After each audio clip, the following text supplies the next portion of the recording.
Welcome to the books of 2nd and 3rd John, the shortest books in the entire Bible. And we're going to take a look at them together as a pair, and it'll be pretty obvious why. First off, they are written by the same person, a guy named the Elder.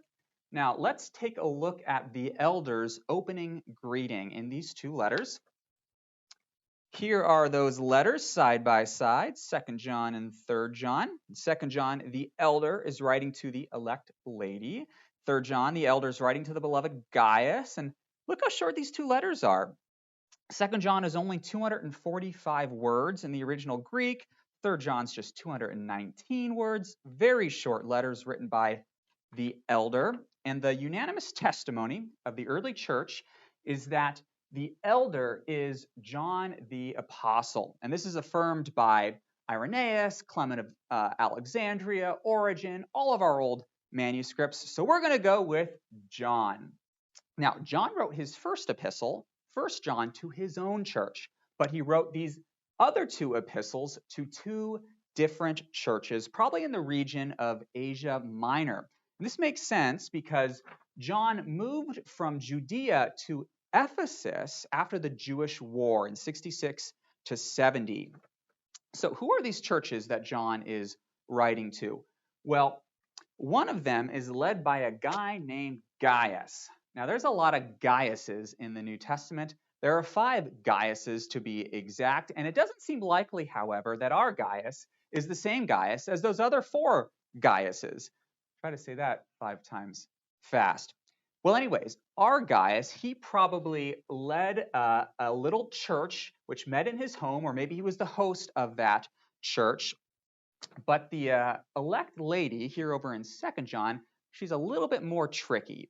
Now, it's possible that this lady is a lady and that she hosted a church which met in her home. But more likely, this is probably a metaphor for a local church body. Now, what is the Greek word for church? Now, I know you know it. It is ekklesia.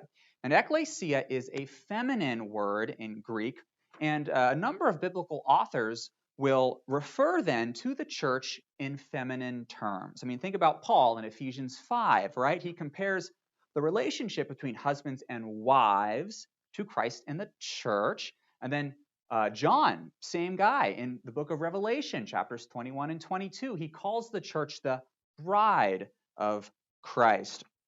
And then in addition to this, 3rd John utilizes second-person singular pronouns.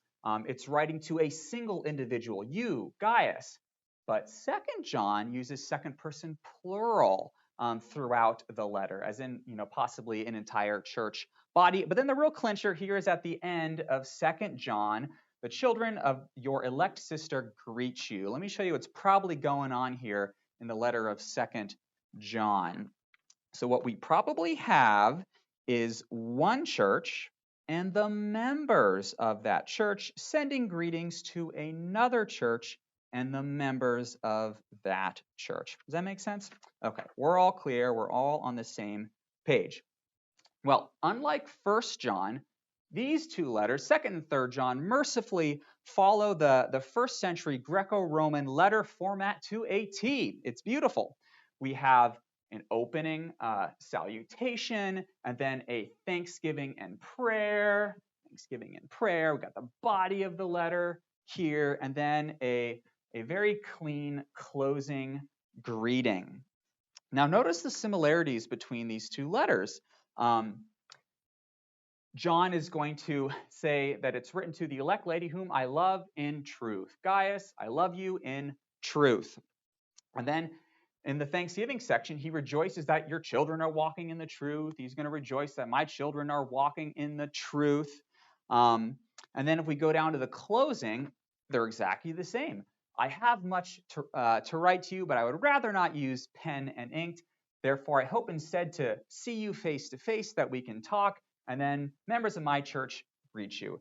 They're virtually identical. But there's one other similarity between these letters, isn't there? And this similarity is in the body of the letters. Now, the apostle will warn the members of this church, that many deceivers have gone out into the world. But in 3 John, the apostle will celebrate the fact that brothers, that Christians have gone out for the sake of the name.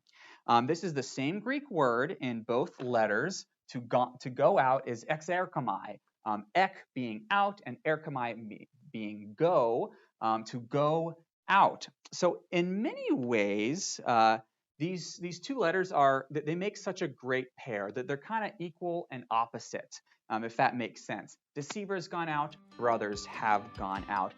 And we're going to see then how these two letters function together as a pair and also independently as we study them a little more closely next.